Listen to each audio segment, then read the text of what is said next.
Steve, what are you doing, man? Stop messing My with your hair's hair. too wet. I can't do it. Get do nothing.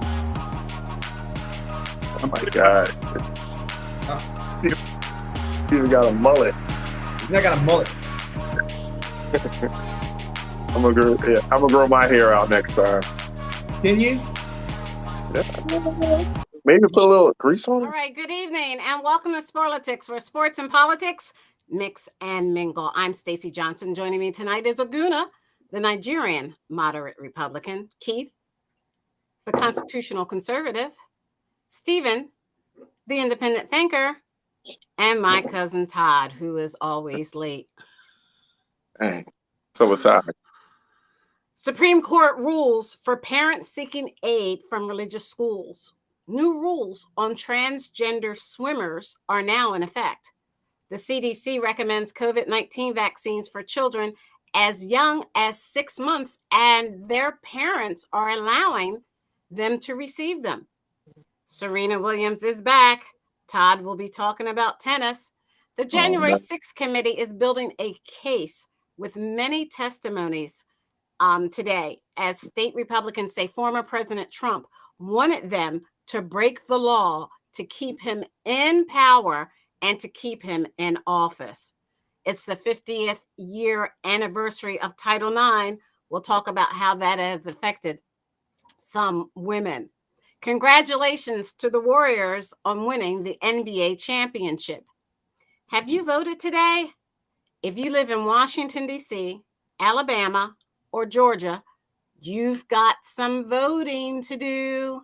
The Tampa Bay Lightning won Game 3. Will they make a sweep and drink out of the big cup? Senators are very happy about a bipartisan breakthrough on gun safety legislation as the framework of the bill comes together, as they hope to pass it before July 4th holiday.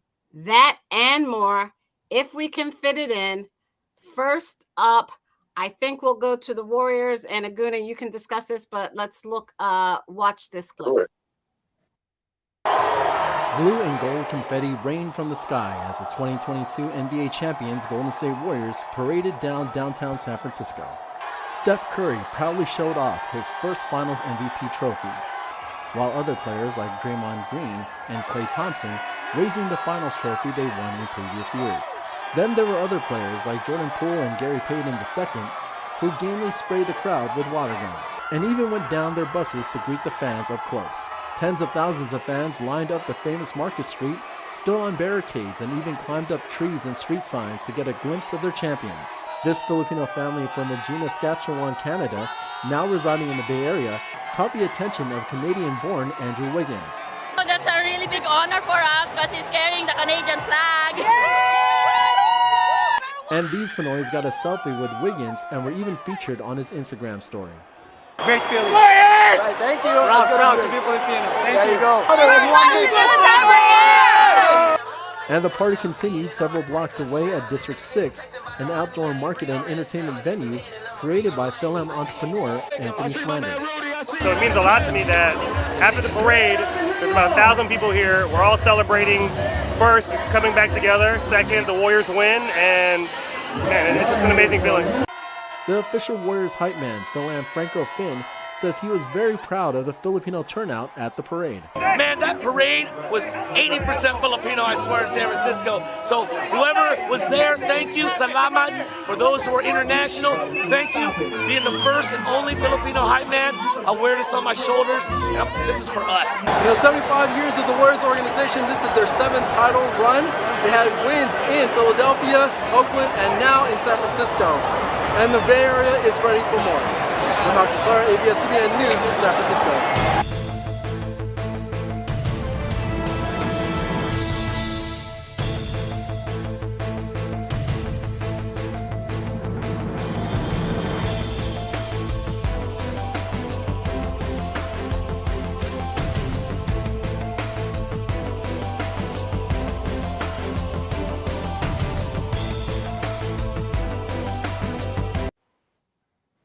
Okay, Aguna, and we have a guest on the phone.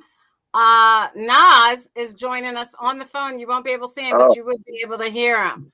Oh, wow. We need you. Oh, man. No, Ty, go ahead, Ty. Give him a hug. Give him a virtual hug, Ty. I called the police already. Go ahead, Aguna. And the Warriors. Yes, the Warriors. Yeah, I mean, I don't like the Celtics, so I was happy when the Warriors won.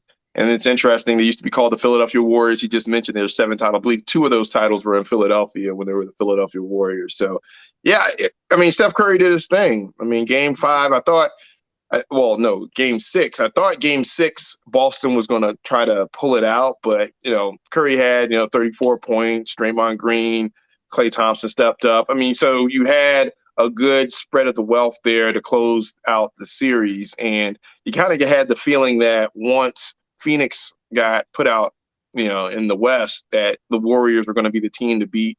I was hoping the Sixers would at least made it to the Eastern Conference Finals, because I feel like they may have given Boston a little bit more of the run for their money, but of course we couldn't get by the Heat. So, I mean, it was a good finals, kind of predictable at this point. They got a lot of super teams in the NBA, but I was thinking that this series was going to go to 7. I mean, it just seemed like it was like a seesaw back and forth, especially in the first couple games, but the Warriors pulled it off. So, yeah, well-deserved. Steph Curry, again, you're going to have more conversations about him being the GOAT after this. This is his 3rd or 4th win.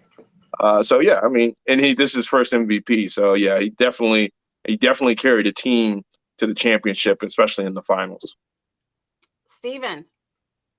Well, I needed it to go 7. I like Stephen Curry too. I don't care how he pronounces his name, but I was happy to see him win. But I really didn't need that. I really needed them to go to Game 7, and but that's okay. It was a good series. It was fun to watch.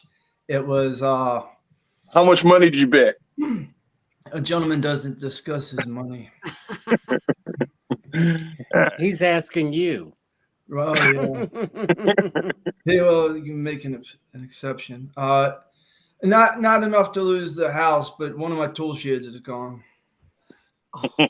Touche. Okay, Nas. Hopefully not the one with the guns in it. No, they're underground. Look, that's like the worst fan base in the NBA. I really can't stand their fans, especially the new Warrior fans, not the old Warrior fans who are always there. But like as an organization, they decided to spend money. Unlike a lot of other teams who were so worried about going over the tax threshold and having to pay the penalty, Golden State was willing to do it. So everybody thought they would get rid of Wiggins just because of cost cutting. But they ended up keeping him, and as like a secondary scorer next to Steph and everybody else, he was really, really good. So they did all of this without the rookie James Wiseman, who we may see next year. So they got a bright future ahead of themselves. Boston, even taking it to 6 is an accomplishment. They just got through with 2 Game 7s. They were kind of outgunned to a certain degree because they're young. So just getting to Game 6 to me was an accomplishment on their side. Steph Curry, of course, vindicated. He played well this final, so he doesn't have to hear all the chatter. But yeah, GOAT talk, no, we can't do that. Now, can he get into the top 10 talk? Yes, we can finally say Steph Curry has the resume of a top 10 player. But as far as like GOAT, it's a long way away from Mike and company all the way down to Steph. But he is not that second-tier star like people kind of used to look at him. But, it's great finals, great series. To all the people who tell us NBA is rigged, don't you think Adam Silver would have won in 7 games? Don't you think Adam Silver would have liked to be at the presentation? So yeah, please stop with your nonsense conspiracy theories. And Steven, as much as you get on my nerves, you made the right play. You bet on the underdog in the Celtics. That was the right move to make. So what, you weren't right? Do it again 100 times and it'll pay off. Yes. Okay, Cousin Todd or Keith, did you want to say anything about the NBA champions? Did you want to congratulate the Warriors? Sports brings together civility on the panel. Isn't that great? Congratulations. Well, yeah, I was proud of the Flyers for winning that championship. And I hope next year they get 1,000 touchdowns. That's all right. Your boring joke. And speaking of you and boring jokes, let's go here. I was lucky enough to be on tour with her a little bit, and that she spoke to me a couple of times, and that she recognized me, that she knows my name. I'm talking like way before in 2017. She's such an inspiration, and the fact that we're playing doubles together, it's huge news for me, and it's unbelievable. I honestly never expected her to pick me or even to play doubles after a long time.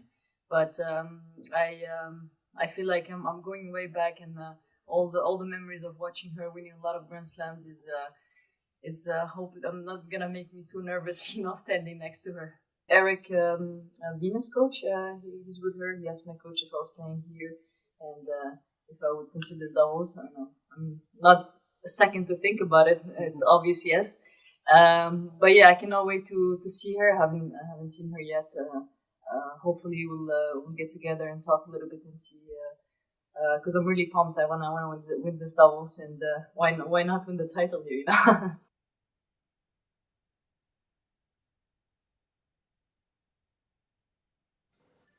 So when we talk about tennis, Todd, he can't talk about, Coco Gauff. He can't talk about Venus Williams even. His whole world is Serena Williams. And you might as well just say Serena and Todd. But Cousin Todd, do you want to talk about, I said Serena and Todd. Cousin Todd, do you want to talk about Serena coming back and what that means, and why is she coming back in the middle? Where was she for the French Open? Is she going to retire like Gronk, or is she going to stay in it? What's going on? I don't know. She feels healthy enough to come back, so she's coming back. Kind of like, what is that white guy, the old man? I think he's around 63 or something like that, and he's back in football again. What's his name? Brady. Well, whatever. Ask that about him. She feels healthy enough to come back, so she's coming back.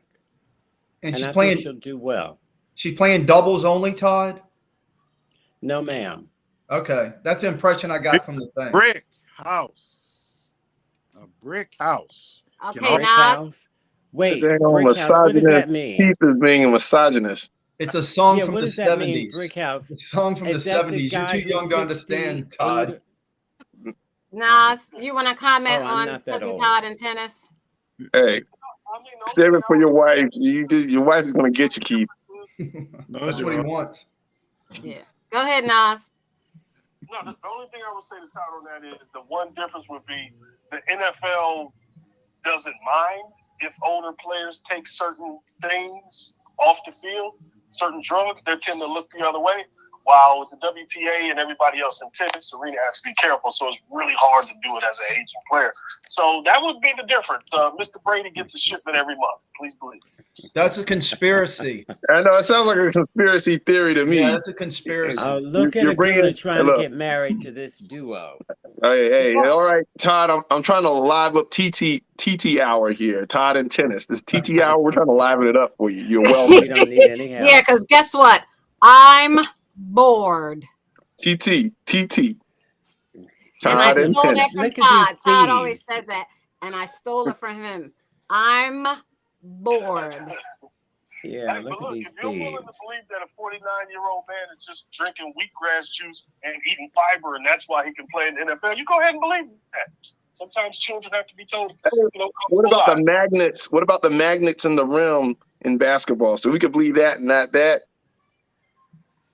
Man, Vegas would beat the hell out of you for trying to put a magnet in any rim in basketball. So they can, they're just that good. How long did Kareem Abdul-Jabbar go? How old was he when he retired? He's black. Kareem was also 40 and shooting sky hooks and running up the court very slowly. That man is a quarterback. See the difference? All right, moving on.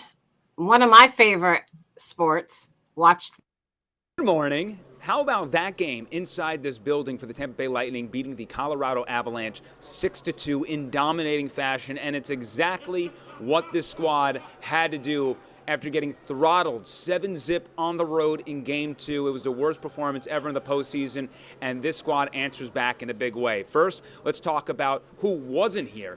for the Tampa Bay Lightning, and that was Braden Point. He did not play in Game 3. He played in Game 1 and in Game 2. He was a game-time decision, did not suit up. Also, Nikita Kucherov left this game early, right in the third period, I should say, so different players scoring, showing a lot of range from everybody, and also just pushing the pace, staying aggressive. Now, if there's one thing this squad has to work on moving forward, because they have such a propensity to land in the penalty box, they have to get better on the penalty kill. I know Colorado's PP is elite. It is honestly in the 30+% right now in the postseason. That would be one of the best marks we have seen in league history. But nonetheless, they have to stay out of the box. And as long as they do that, you saw what happened last night. They did not give up an even strength goal. Andrei Vasilevsky, fantastic after having his worst performance ever in Game 2. People wondered how he would be. We asked the same questions after Game 1 in Toronto, Game 1 in New York. This guy is always someone who can dial in. He is now 20, 13, and 1 in the next game after giving up 5 goals the previous game. So what they have in net, the Tampa Bay Lightning, we always knew was going to be the difference maker in this series. It didn't matter in Games 1 and 2. It mattered last night, and now tomorrow they get to play the Colorado Avalanche and see if they can split this series up in similar fashion to what they did against the Rangers, and then head out to Denver on Friday and see if they can come home on Sunday and try to hoist the Stanley Cup again in front of their home fans. It will be the only route to do what they did last year, which they said was a remarkable experience.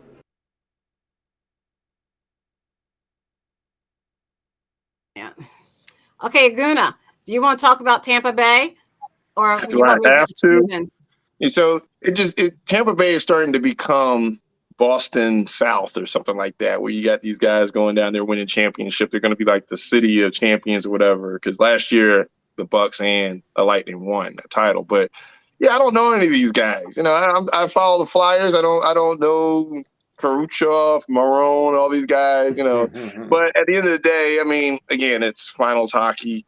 I mean, you know, we'll see what happens in the series. It looks like, you know, they lost the first game to Colorado. I'm surprised Colorado's even in the finals, to be honest with you. I thought it was going to be a Canadian team. I thought Edmonton was going to do something. But yeah, we'll see. We'll see. Because, again, they need a Canadian champion to keep that market, you know, engaged. Right. So, you know, not to jump into any conspiracy theories, but, you know, you see these different sports towns, you know, hockey in Florida, you know what I'm saying? He got throw a couple championships down there, get a new fan base. You saw Vegas go to the finals a couple years ago. It's a new franchise trying to get them off the ground a little bit. So, yeah, I mean, it happens, right? So we'll see. We'll see.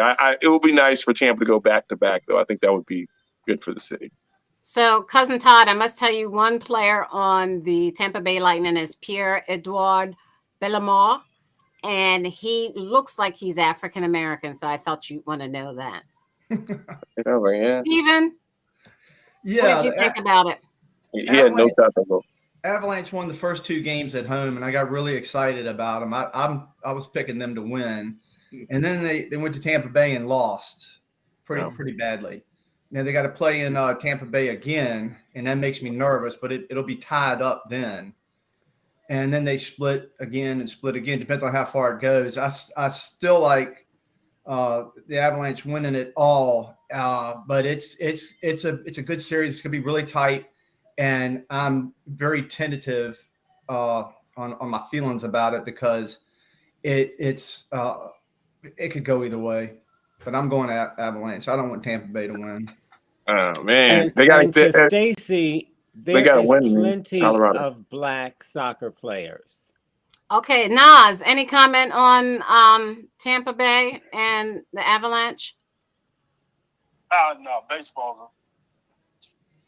Baseball. That's hockey.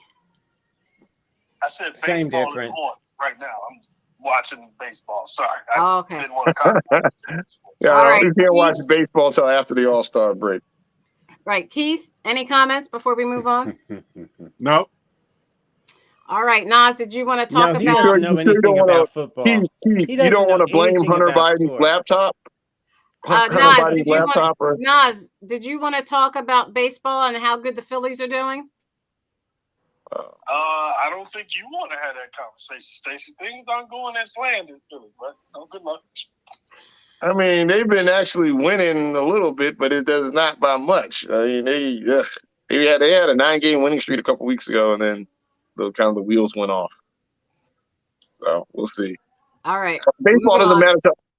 This week we celebrate 50 years of Title IX in this country, and for those of you who may not know exactly what that is, it prohibits sex-based discrimination in any school or any education program that receives funding from the federal government. And athletics has been right in the center of that conversation. We spoke with several women who have helped shape the South Texas sports scene as they share what the milestone anniversary means to them.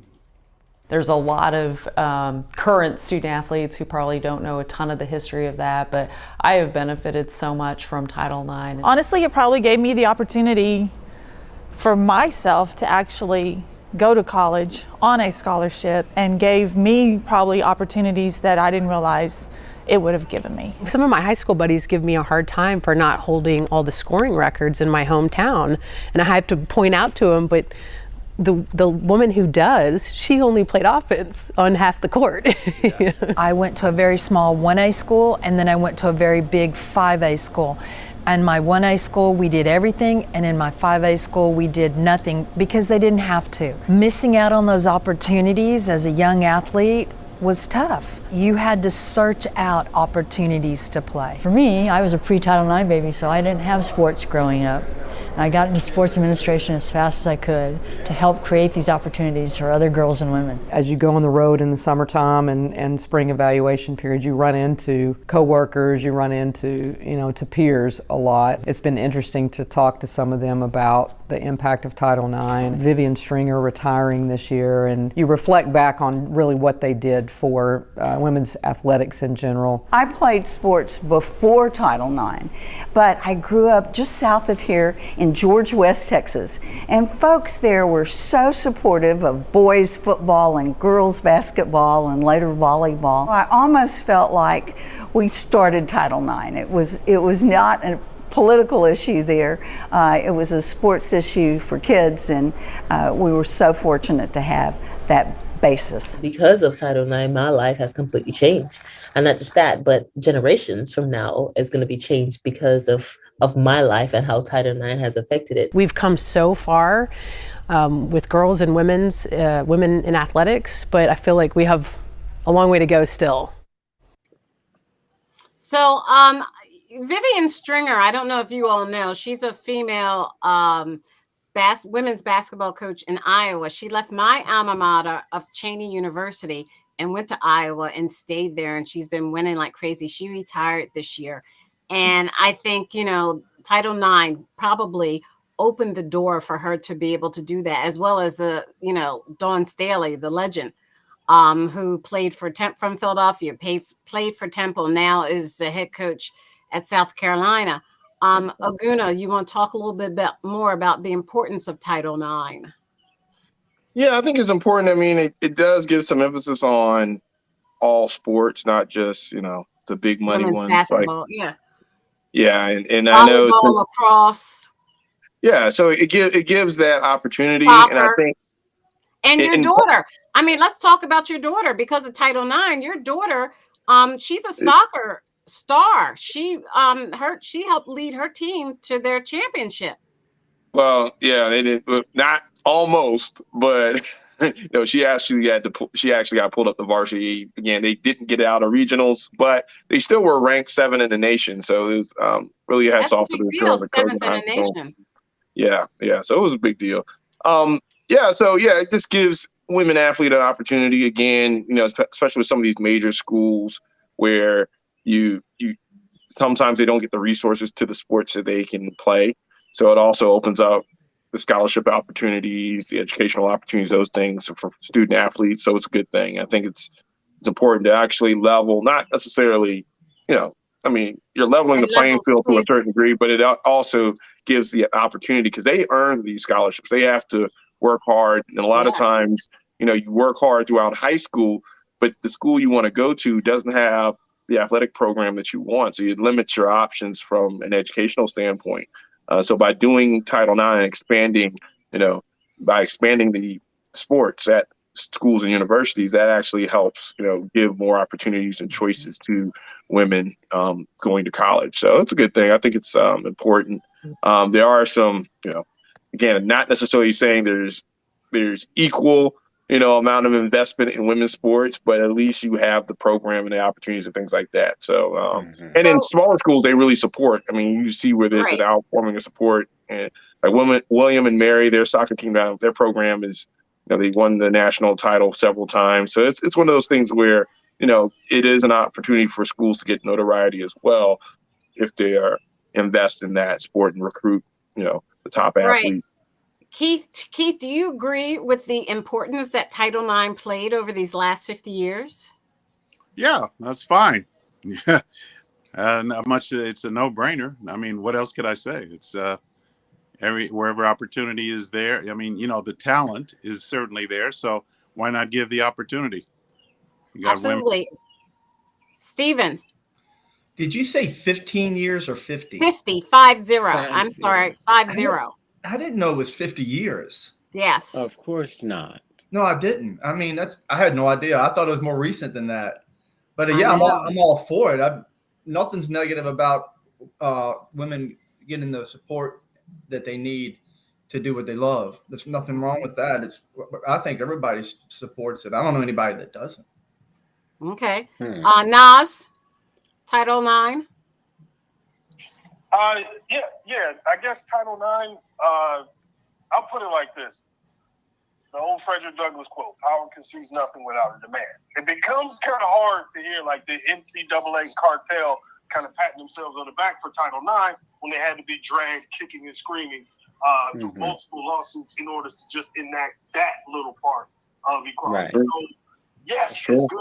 Yes, it needs to be improved. Yes, we need to put a lot more resources into a lot of women's sports. And we're kind of seeing that next generation of women athletes as far as some of the WNBA girls, the younger girls. I ain't talking about the women. I'm talking about the girls who are on the way. Like we're seeing seventh graders dunking now as far as women. Like we're going to see some really exciting athletes in the next century. So it is what it is. But yeah, Title IX, great piece of legislation. But just never forget, the NCAA fought this, from its inception and finally had to concede because legally they had no recourse. So yes, great bill. Glad we have it. Cousin Todd, your help just spoke so that, you could get more help. Go ahead, Cousin Todd. I don't know what that means. We need Nas.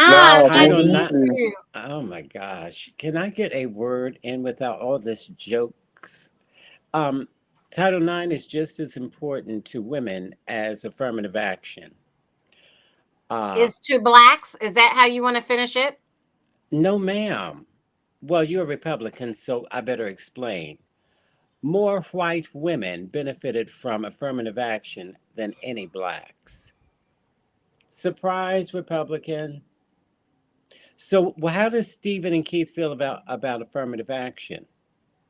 I don't know, but you're not going to hijack the sports part. I'm not hijacking your boring show. All right, I'm just then move asking on. a question. Don't answer that question, Stephen and Keith. We're going to move on I to them. wouldn't dignify. When U.S. swimmer Leah Thomas won a national college title this year, it was seen by some as a beacon of inclusion, but by others as deeply unfair. The trans woman has said she wants to compete in the Olympics. Thank you, my dear friends and colleagues. But under new rules adopted by FINA, the organisation governing international swimming, that will not be possible. It is a policy that we need to introduce in order to protect the competitive fairness of our event. FINA says that anyone born male who wants to compete as a woman must exhibit low or suppressed levels of testosterone, a rule already in place in many sports. But in addition, the athletes must have transitioned before the onset of puberty or the age of 12, whichever is later. The only other sport to add the puberty rule has been rugby. Professor Ross Tucker consulted on that implementation. Most of the biology that differs between males and females is very minimally affected when you lower the testosterone. They're not worried about testosterone. They're worried about, has that person had male biological puberty, and have they had the benefits? Swimming Canada's CEO says he welcomes the clarity of the rules, but his organisation will only implement them in races where Canadian athletes could qualify for international events. Its domestic policy still allows athletes to register under the gender of their choice. FINA also says it aims to add an open category for trans athletes, although it hasn't said when and how that would work. That's not inclusive. That doesn't include them because it others trans people when, trans women are women and trans men are men. Canadian LGBTQ+ rights groups have called the new rules draconian, discriminatory and unscientific. Redmond Shannon, Global News, London. Okay, so this is LGBTQ plus month, and we're honoring all those who are and consider themselves to be. Let's start with Stephen. Based on that rules, it would be kind of hard to start, I would think and I don't know, I don't want to sound ignorant, but it seems as though, wouldn't it be harder for a transgender person to start prior to puberty to start that change? It may not be too easy, and I don't think that rule is necessarily fair for those swimmers. Do you agree, Stephen? I'm sorry. Go ahead, Stephen. Go ahead. Okay, that happens all the time now. The little kids are making the decision whether or not they want to be a boy or a girl, so they go through a transition before they go through puberty, which I believe is child abuse. And what they're doing with this swimmer is exactly correct. This swimmer has a huge advantage over women. He's 2 feet taller. He's got muscles. He went through puberty as a boy, so there's no way he should compete. And he's the only swimmer I know that's transgender. So maybe he should be in his own little league, and every time he swims, he has an opportunity to break his own record. So, okay. So, cousin Todd, let me ask you, I was thinking more so it wasn't fair to limit those swimmers to a pre-gender status. It seems as though, before 12, it seems as though that shouldn't matter. It seems as though whenever they start their transition, they should still be able to compete in a certain category, whether it be male or female. They have the right to do that. I don't think they should put those limitations on that. Do you agree? First of all, this is a non-story, and I hate it that you're wasting time on it. And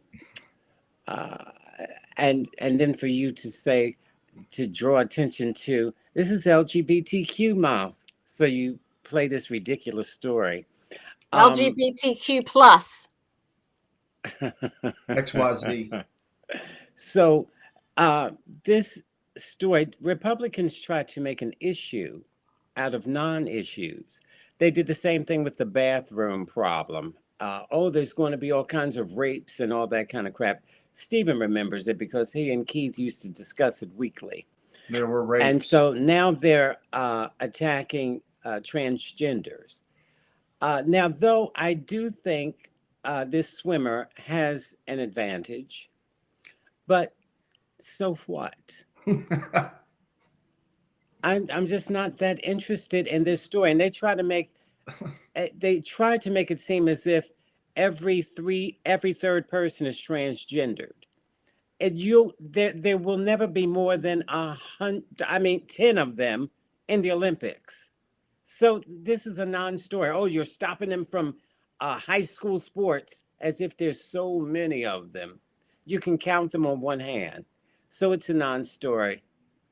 Well, it seems like to me, Keith, Todd's comment right then seemed to be very limiting, very unfair to transgender people, and to call them, I thought was, downright disrespectful. They are them. Well, it sounds to me like Todd whatever. Seems like he's minimizing it. I mean, I'm a little surprised. I'm minimizing the quote unquote problem because there is none. Transgenders can play any sport. So I'm minimizing what you're trying to do. You and your radical friends. Well, you make sound it to me. into You sound like you're giving mixed messages here. I don't know. Whatever. only to you radicals. It's a mixed message. Like, for example, Stephen hated Donald Trump and thought he was a dictator and evil, and then he was in love with him. No, Stephen See? just lied. Stephen was he analyzed it logically, and Sure he did. But Independent- you, of course, independent you're thinker. irrational. Yeah, he's a thinker. You are irrational, just like you're doing now with the transgender issue. Okay, so it's very important to them. The transgender. You are so interested in gay and lesbian and transgender. Why do they interest you so much? He didn't bring it up. Why does he did bring it up? He's the one that wanted to talk about this today. He and you both. Oh, I didn't know. Of course you did. Whoops. You have to check How'd in I with your know? boyfriend from time to time. Yeah, check your wife, Stephen. Check him. I told you I ain't heard from him in a week. I thought he stopped loving me. The LGBT. Quit him, then. Chance of that. Yeah. So let me. He's You better talking, check in more often, Keith. he's talking over everybody. I'm not going to lose my thought because of that. But it's the point is again. You actually have a thought? Everybody has their own month now. Okay, blacks, whites, browns. Well, everybody but Asians. I don't know of any Asian month. A white male does not have his month. White male does not have a month. White males only have the year. They don't have the month. They have the whole year. Check yourself. They have the whole year. No, everybody So gets go a ahead. month. We don't Okay, get one. I got You it. get a year. Nas, do you You want to get a come in year. here before Aguna? Oh God. Well, yeah, I think I agree with Todd in a lot of the sentiment about it because a lot of this is like Oh, culture help war me. stuff that I don't people are believe- trying to like politicize for gain, which is unfortunate because we're still talking about kids. But like, no matter what, unless we're talking about like combat sports, where you're talking about MMA or boxing, then I can see like, whoa, there needs to be some protocols here. We have to watch how this goes. But everything else, that's kind of how life has always been. So I don't even understand why people are so upset about it. When I was in high school, there were 2 point guards in my conference that went to the NBA. I did not go to the NBA. Do you know what that meant? That meant my freshman year, I tried to get my dad to let me transfer somewhere else so I could avoid him. And he said, hell no, you got to play against them. Get tougher, get better. And essentially, that's what you're saying with this, where you're saying, okay, well, this kid has this advantage. Well, yeah, but you got to become every other aspect of sports for kids growing up. Hey, Nas, you could have played for the women's team. Point guard, another kid is 6'6", and a center. Like, you see what I'm saying? Like, there's no Absolutely. equal field of play when it comes to sports, especially with genetics, because some people's stuff is going to be different. So the fact that you're at a track and field meet and there's one person who might be, who might have that designation there and they win the race, that means everybody else is terrible, won't get a college scholarship? No. So a lot of this is overreaction and culture war BS. I'll end there. Okay, Aguna. Yeah, so my son played his first game of Super Y this weekend. And what's Super Y? So it's a Super Y. It's a summer soccer league, right? So Okay. He's eight, and they only have U11 Super Y.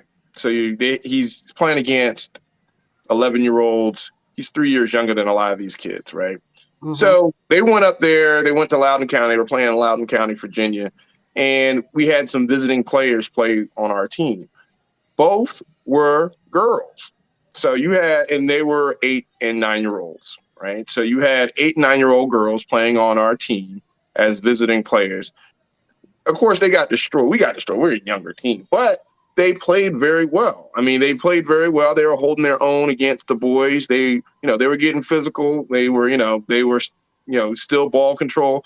And I will say from a development standpoint, they actually improve their level of play, that when they do go back to their age group or they play in other games, they actually play better. When my daughter plays her best games against boys, she plays better against boys than she does against girls. And this is soccer, right? So it's a contact sport. There are a lot more concussions, especially for women in soccer than there are, in some of these other sports. So I say all that to say this. I mean, let the kids play and figure it out. I mean, I do think it is a non-issue.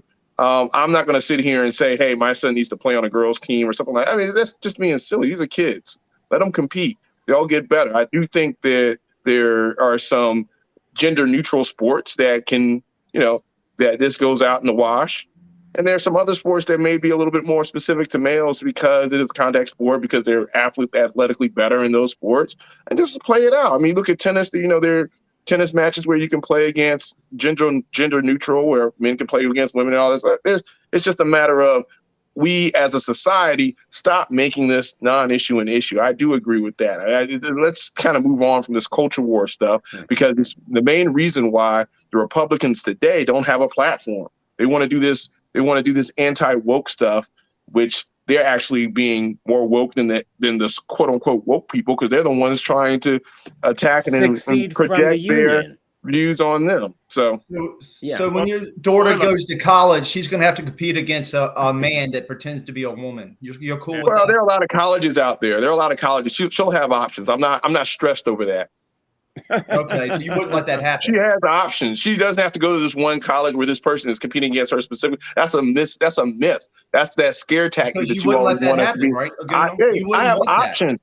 No, I'm not going to let that happen, because she's going to have options. She's going to have academic options. She's going to have athletic options. So she's not going to sit there and be like, "Oh, I didn't get that." When you say you're not going to let that happen, that means that's a problem for you. Yep. No, it's not a problem. I can't. It's not a problem. It's not a problem at all. That's what I'm saying. I'm not going to let that happen, because I'm not going to limit her. You said that's not going to happen. She has options, so that's a problem. You don't want to Stacey say walked right down this rabbit hole. By having options is a problem. I'm negating the ignorance being thrown at me. I'm not gonna let that happen. I'm not gonna let her have a limited option in which she's competing against some mythical transgender person that Stephen made up in their head just to try to make a far right point. Which I'm not falling for that. I'm not falling for it, Stephen. I'm on the side of women. It's about opportunity for all. I'm on the side of women. No, you're not. You're not a woman. How can you speak for women? You're not a woman. You're not on the side of women, Stephen. Stop it. Yes, I am. No, you're not. No, you're not. You're telling them what to do with their bodies. You're telling them when and not to get abortions. You're telling them all these other things, but you're on the side of women. I tell a woman not what to do with the body that lives inside her. Stop it. I don't. Go ahead, Nas. With a beard like that, you're not on the side of women. No, man. That's you have a beard like Abraham, and Abraham had all these wives. We don't trust you. Go ahead. No, go ahead, Nas. No, the problem with what Stephen is laying out is it plays the game of, let me think of the worst case scenario and then treat that as the average. So everybody's given this gloom and doom story about somebody who tricks everyone and is able to, by fraud and deception, get that designation and then use it to, soar past other athletes. When it's like, if you've ever met soccer moms or weekend dad, travel team, those parents are not going to allow people to fraudulently misuse this and then have this situation where Stephen is talking about, well, guess they lose now because this person is here.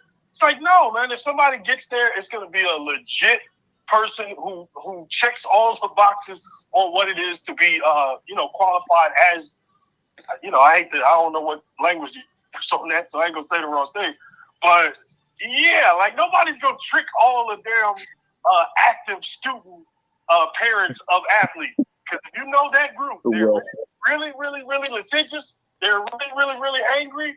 And they will shut down the season before they allow something to fly that they think is wrong. I'm sorry, man. I just don't believe it. That's exactly right. And we spent way too much time on this non-issue, thanks to Stacey, humoring Keith and Stephen.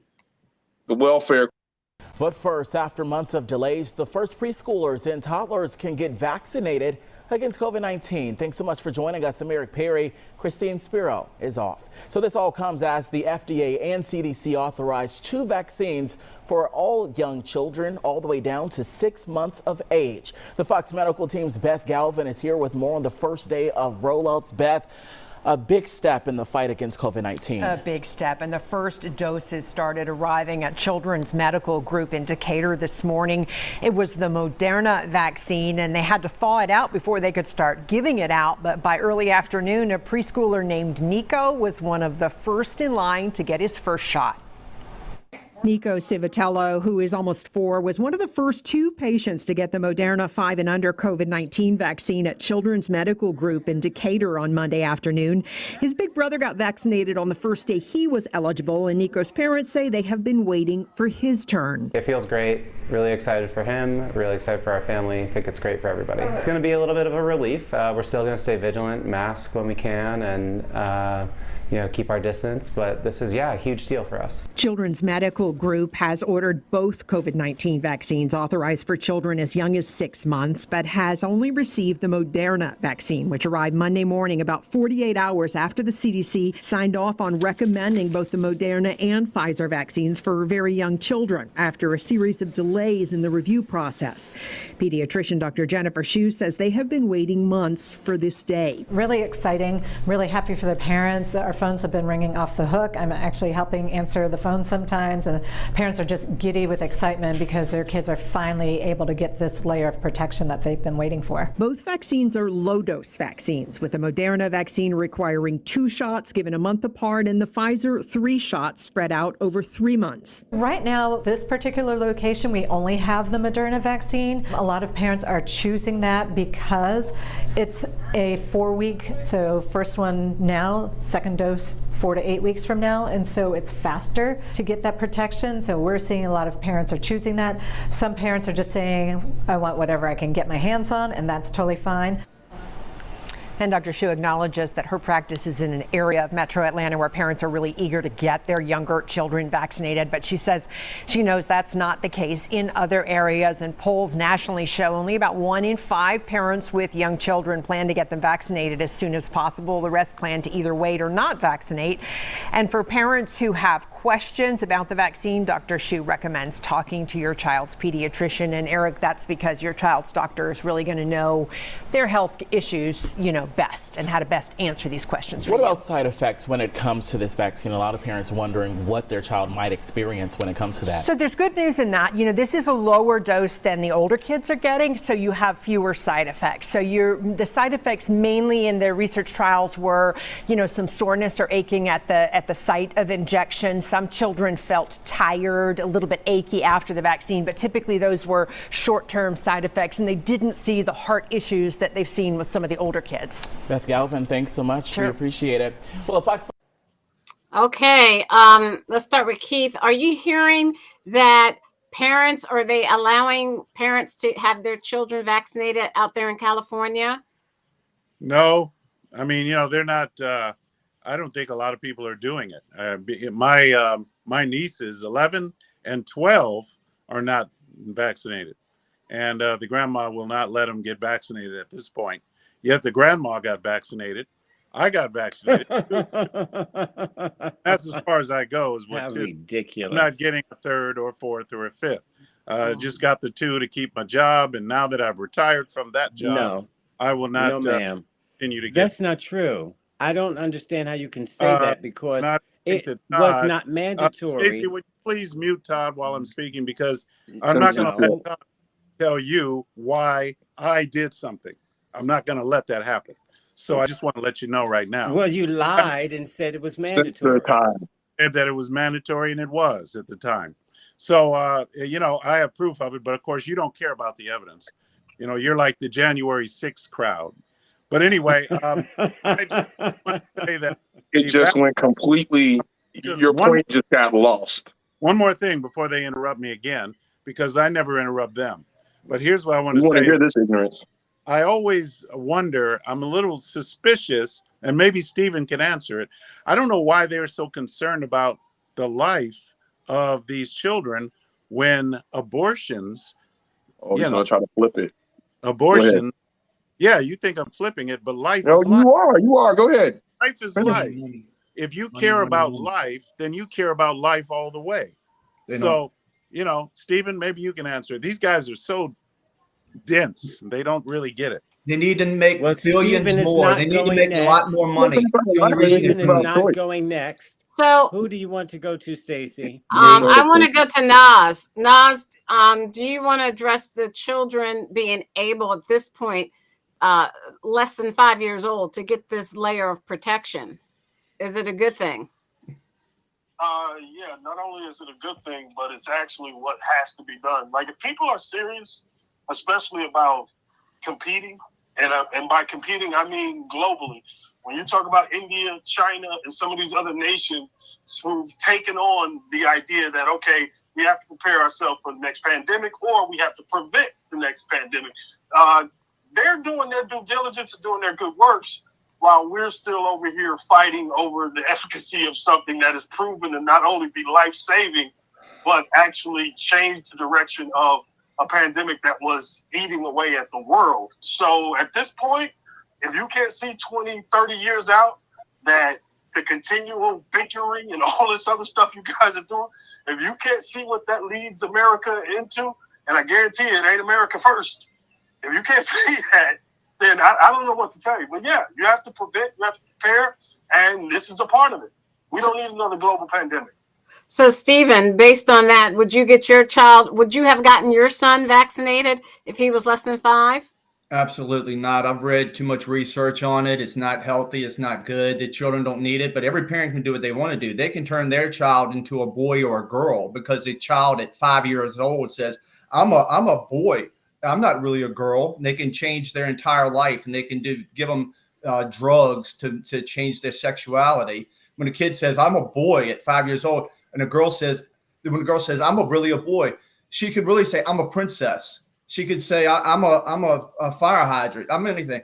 But these kids are innocent. And when you change their sexuality before they have a reasonable thought in their minds, then that's child abuse. We're not talking about sexuality. And if you're giving kids drugs that have been proven, she said it's a lower dose, but you're giving kids drugs that have been harmful to a lot of kids, and these children are not susceptible to this virus the way somebody Keith's age is, or people older than Keith, and that's why they would be more susceptible to getting sick. If you're under 5 years old, you're pretty good. I don't know any 5-year-old or less that has died from COVID. I haven't seen. You can't say that is true. We don't know I that. haven't seen anything. I haven't seen anything about Stephen, that. where'd you get your medical degree? Stephen, where'd you get your medical degree? Same place you did. Exactly. Out my rear Exactly. end. But I read a lot. Pivot. Have you read Yeah. Fauci's? You read so much that you got a degree. Have you Cool. read the Fauci book? Cousin Todd. Robert Kennedy? Hell no. Cousin Todd. Why don't you read it? Get your wife to read it to you. I'm not reading it. I got enough toilet paper. The importance of the CDC allowing children under 5 to receive this small dose of COVID vaccine is what? Is a good thing. And I believe the composition is the same, just in a lower dose. Now, I can't be sure of that. They're going to talk about that tomorrow. But I believe the composition is the same. And so this is why the side effects are similar. Now, it's a good thing that children are getting vaccinated, because a lot of times that you had to keep the children away from fun and other children and whatnot. Now that you can get they can become part of the family again and do things that they used to do. And it's peculiar how Stephen got his 4-month-old baby vaccinated from measles, mumps, chickenpox. But all of a sudden, since Donald Trump became president, now no more vaccine. But that's what happens when you're in a cult and you're a follower. I don't follow anyone. No, I know. Jesus Christ. Donald Trump won the election, right? So, Nas, did you comment on this? Yeah, I did. Okay, and Aguna, you commented? I didn't comment. Oh, go ahead. Look, so I want our viewers and listeners to just understand, when you embrace ignorance, like you sometimes hear on this show, I mean, people die from this. I know people that have died from this. I know people who've gotten sick from it. I know children that have gotten really sick. It's a good thing. The same people on this show talk about herd immunity this, and then they're anti-vaccine. But the vaccine is actually helping us get to herd immunity. What you're seeing now it's interesting because they say it's just like the flu. They always said it's just like the flu, right? But because of vaccination, it's become like the flu. You're not getting hospitalized. You're not seeing the deaths that you saw early on. And with any vaccination, from the beginning of time, you're going to go through this period in which you have trials. I mean, now it's even better because, again, we have technology. The trials that they did, you don't sit around here and test it on a bunch of monkeys and chickens and all this other stuff. They can run computer simulations and figure out multiple different paths and of pathogens and things like that, that they could actually get a lot more accurate and a lot quicker because of technology. I know a lot of people on this show think technology is witchcraft, but they have the technology so that they can advance these things. So just please, if you want to get your child vaccinated, it's up to you. But talk to your doctor. Don't listen to any Yahoo on this show that says they know better because they read a book that some dark web publisher published. No, talk to your doctor. See what they say. I trust a doctor, a medical professional, before anybody else on this show. And at the end of the day, I've asked Stephen to come on the show with a doctor. Again, remember, guys, go back to the episodes. You had Keith and Stephen arguing with a doctor about vaccinations and how this virus spreads. And she was They wrong. never stepped a foot into any medical university on this Turned out she planet. was Yet they wrong. want to talk to a medical professional about the virus. That's the kind of foolishness you're dealing with when you listen to some of these clowns on the show. But make your own Tainted decision. journals. I'm done. She was given false information. This is a day of profound, in my view, profound weight and profound power. A day in which we remember the moral stain, the terrible toll that slavery took on the country and continues to take. What I've long called America's original sin. At the same time, I also remember the extraordinary capacity to heal and to hope and to emerge from those painful moments. And we're blessed to mark the day in the presence of Miss Opal Lee. As my mother said, God love her. Grandmother of the movement to make Juneteenth a federal holiday. And Ms. Opal is, you won't believe it, she's 49 years old. Or 94 years old. But as I was walking down, I regret that my grandchildren aren't here. Because this is a really, really, really important moment in our history.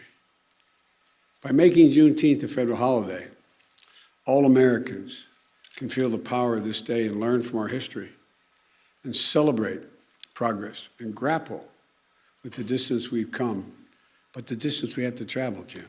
And I have to say to you, I've only been president for several months, but I think this will go down for me as one of the greatest honors I will have had as president, not because I did it, you did it. Democrats and Republicans.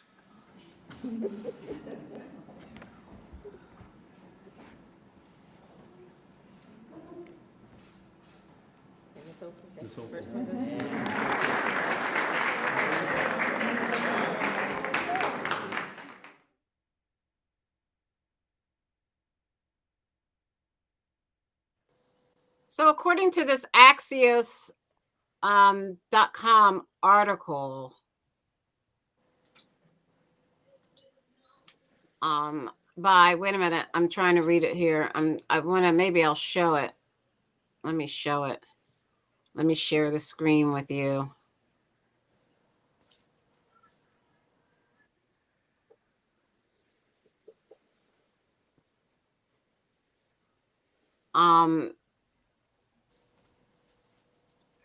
That's what I want to do. All right. Only 18. Can't read that. Only 18 states have made Juneteenth a state holiday, according to Axios.com. Jacob Knopfson said a year after President Biden signed a bill making the 11th federal holiday, 32 states have not passed legislation to recognize it as a state holiday. Juneteenth recognizes a day in 1865 when enslaved Texas officially learned they had been freed 2 years earlier by the Emancipation Proclamation. 2.5. All 50, pardon? 2.5. All 50 states either commemorate or observe Juneteenth, but only 8 states observe it as a permanent paid state holiday. Those states are Colorado, Connecticut, Delaware, Georgia, Illinois, Louisiana, Maine, Massachusetts, Maryland, Nebraska, New Jersey, New York, Ohio, Oregon, South Dakota, Texas, Virginia, and Washington. Keith, why do you think all 50 states have not observed it as a permanent paid state holiday? Well, because not all 50 states recognized when the Emancipation Proclamation was signed that it was legitimate either. So, you know, some states will and some states won't. I personally am not bothered by it either way because there's no slavery today that is legal in the United States. Not. Slavery is not hard. anywhere in the United States, according to the Constitution. That's good enough for me. So I don't know, at the time, again, you can argue over both ways. It's not. Oh my God. You're not getting the white man's heaven, Keith. You're not getting the white man's heaven. You can try all you want. It won't change. So, Guna, according to this article, as you can see, the big picture, opponents of legislation to allocate funding to make Juneteenth a permanent state holiday have argued that it would be too expensive to give state employees another paid day off and that not enough people celebrate it. Do you think that's a good enough reason? Of course not. Let's celebrate. Look, a lot of people try to erase history. I think this is a good time for us to reflect. I mean, we do it for Memorial Day. We do it for Labor Day.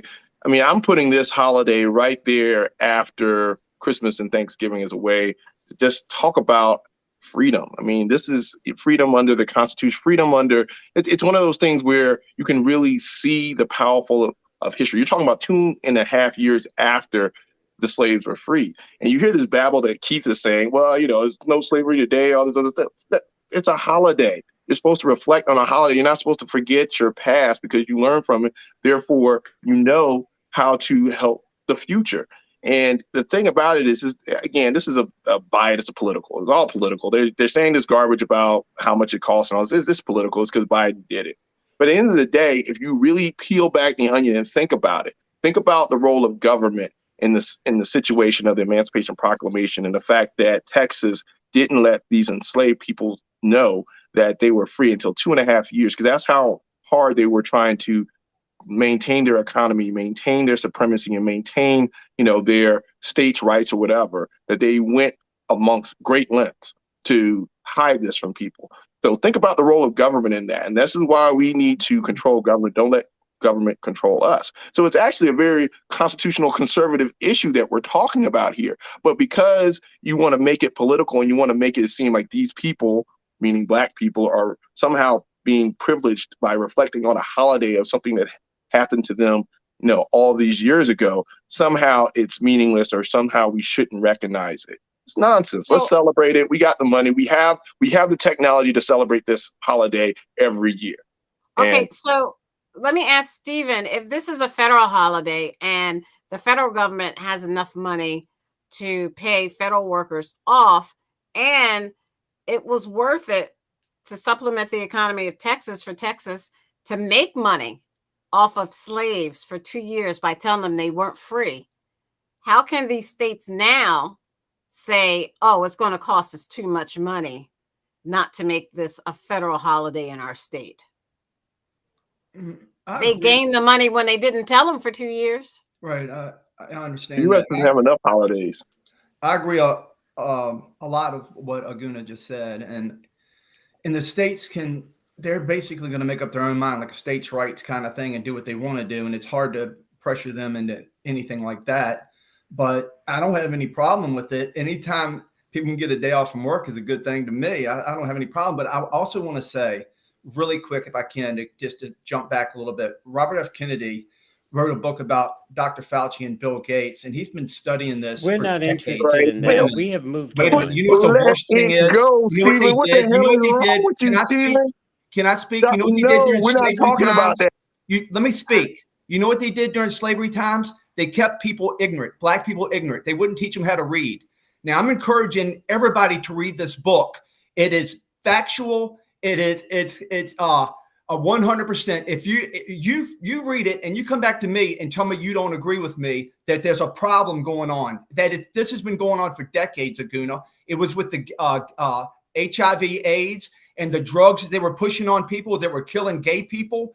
Dr. Fauci was responsible for that. Read the book. It's And your what book is it's that, your political Stephen? lean. It's your What political book is lean that, that keeps Stephen? you ignorant. What book is that, Stephen? Dr. Fauci's book, Robert F. Kennedy, you know, his father was John F. Kennedy's brother. He was murdered.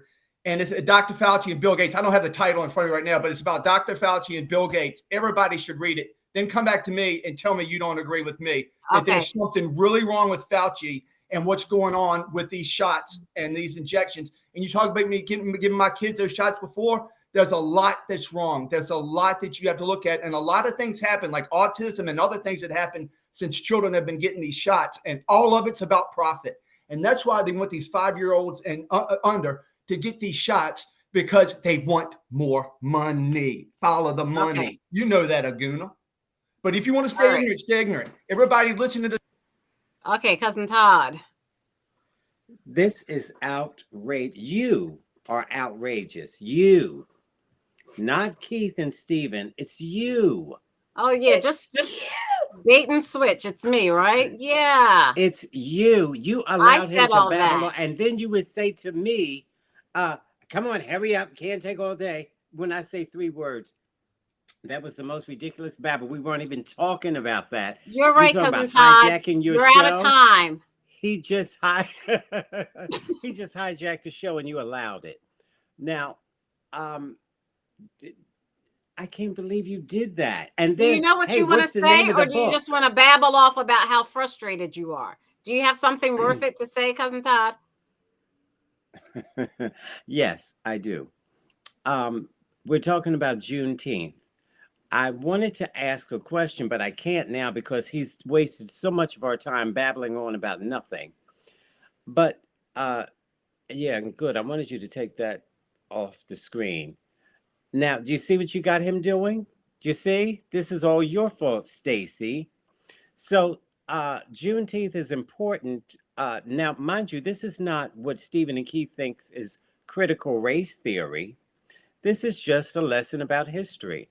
How 2.5 years Texas took to tell Black people that they were free. And it reminds me of the Civil War when Lincoln supposedly freed the slaves and we went to war. But he didn't let Black people fight in the war for 2 years until they were losing so bad he had no other choice. And so it's funny that number 2 years, it's just typical America. So it's a good thing that we're learning about Black people, and certainly it should be a holiday. Just like, and if you need to switch something out, take President's Day out. I think that's a waste anyway. So take President's Day out and throw in Juneteenth, since you can't afford it. Nevertheless, I can remember John McCain had a problem with Martin Luther King Day. Well, it wasn't necessarily that John McCain had a problem with it, Cousin Todd. He was okay with it. He voted against it. Yes, because his constituents in his state had a problem with it. No, this is what you do when you're in charge. Tell you to. No, you teach your ignorant constituents. That's what you do. And he did eventually. And he said it was his biggest regret voting against it politically. Okay, Nas. See? I'm going to give you some help, Todd. Help me, Nas. Go ahead, Nas. I don't need any help. But just to clear up something, the idea that enslaved people were ignorant because the majority of them were not literate is a misconception that's been taught about slavery for a long time. You got to understand that enslaved people had really high social intellectualism, meaning they had to read people's moods, temperaments. They had to know who was who and what was what could lead to serious consequences because this person's connected to that person. They had to understand a vast array of cultural customs and just figuring out ways to kind of ease the monster so they could live their lives. Just the amount of, tricks they were able to play on, the plantation, from work slowdowns, breaking tools, making sure people got fed, lying about the count. There's a tales of, dropping weights into the cotton barrel before they put it on the scale. Like the idea that these people were ignorant is something that goes into, how most Americans talk about enslavement. But I didn't say they were ignorant. People just in a particular position, but just as crafty as anybody else, just as smart as anybody else. They even developed their own language to speak in front of the master about things that they wouldn't be allowed to speak about. And the next thing, as far as this holiday goes, I just look at it like this. There's a lot of Black people who want it, so fine. We can have the holiday. People agree with it, fine. But myself, personally, I think we should keep our holidays to ourselves because America has a way of commercially turning anything sacred into the profane. And as you see more ads about Walmart Juneteenth ice cream, or a club setting, or whatever other ridiculous ways this holiday is going to be smeared to a certain degree, because this is what happens with American commercialism. Ask Mexicans about Cinco de Mayo and how it's celebrated, or Irish about St. Patrick's. Like, these are things that Americans do. So I personally would prefer we just kept it within our own and celebrated on our own. But since it's going to be part of the national tapestry, then it should be done in full. We shouldn't have a piecemeal thing where some states are like, well, I don't want to fund it. You fund it. And we're going to see right-wing governors in red states kind of put their finger in the air and test the wind on whether they're going to do it or not. And when they do, they'll celebrate themselves as if they thought of it. So, there's a lot going on here. Stacey, can I make a quick statement? Statement, Stacey. All right, look here. For the record,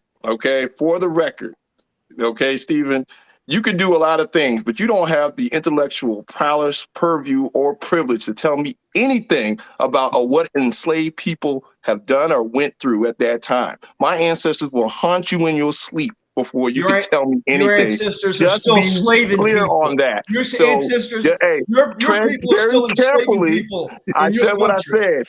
You don't have the privilege to tell me. You don't have slavery in this country. Oh, wait. You don't have slavery in this country. Theory. Hey, I will swat you like a fly, Stephen, before you can even come at me like that again. Shame on you. Get yourself, read a book. Read that book yourself. Read that book yourself. Okay, thank you. And wait, Stacey, real quick. Your mother was kind enough to come speak with us earlier. Let's listen to her story in her words. My name is Ruby Freeman. I've always believed that when God says that he'll make your name great, but this is not the way it was supposed to be. I could have never imagined the events that followed the presidential election 2020. For my entire professional life, I was Lady Ruby. My community in Georgia, where I was born and lived my whole life, knew me as Lady Ruby. I built my own business around that name, LaRuby's Unique Treasures, a pop-up shop catering to ladies with unique fashions. I wore a shirt that proudly proclaimed that I was, and I am, Lady Ruby. Actually, I had that shirt on. I had that shirt in every color. I wore that shirt on Election Day 2020. I haven't worn it since, and I'll never wear it again. Now I won't even introduce myself by my name anymore.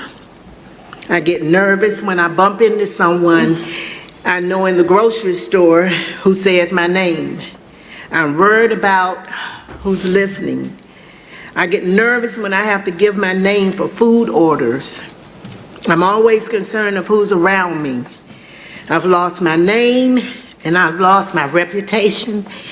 I've lost my sense of security, all because a group of people, starting with number 45 and his ally, Rudy Giuliani, decided to scapegoat me and my daughter, Shay, to push their own lies about how the presidential election was stolen.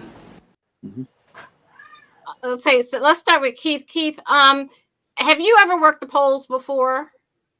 Yes, I have. So if it were the other way around, and let's say, for instance, since you're Republican, it was Bill Clinton who did that to you, would you think that you were justified in doing and saying what Lady Ruby is today? Well, I don't know what she's talking about, really. I'll be honest with you, because I never heard of her before.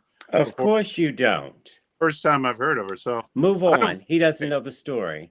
Don't know the story. I'm sorry. It's just oh, that's okay. Something that that's typical. They put her out there, but I wonder if anyone is available to cross-examine what she does. And I would answer you no. There will be no cross-examinations. There will be no witness. He doesn't know the story. Move on. He had the opportunity to put people on there. He didn't. It's all hearsay. Stacey, would you? Had the opportunity. Again, McCarthy okay, didn't put him on the committee. Let him finish. You guys have to let him finish, please. Yeah, I think it would be fair for you to mute them like you do when they're talking, when you mute the rest of us. I think it's important because, Stephen, I want to say also, I think it was unfair for Aguna to try to show some kind of superior intellectual prowess over Stephen, which he does not have. And he's just because he's black. And just because he has a heritage, maybe slavery. But maybe if you go back in history, you might find out that maybe Aguna's history was a history of enslavement because there were black slave owners as well. Anyway, I rest my case. Okay, thank you. I'm going to share this article.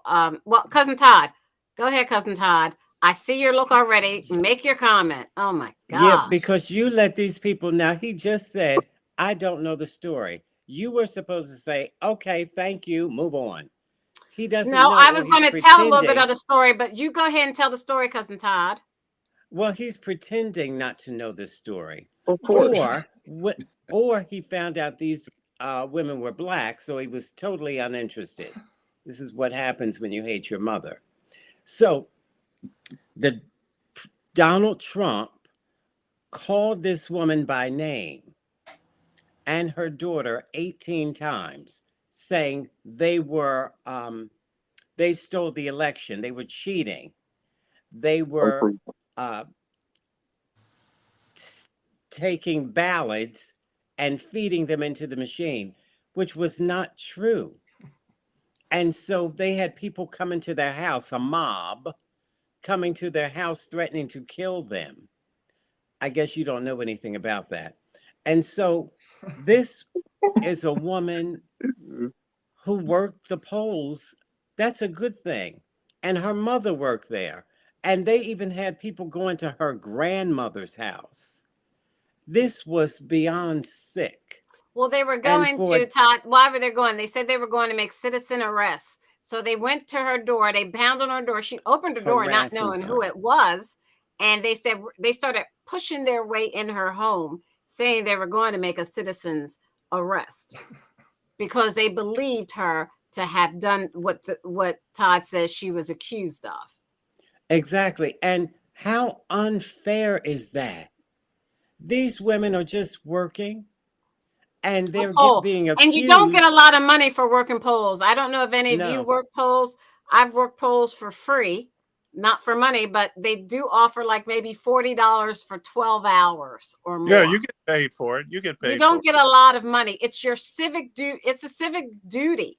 I mean, everyone should work a poll. Nas, do you want to make a comment? I don't want to leave you out. Well, I mean, just understand the restraint that a gentleman like me has after you said you worked polls. I didn't even take the joke. The joke was right there. I didn't take it because I'm so, it's one of the great gentlemen that I am, Nas. I pat myself on the back.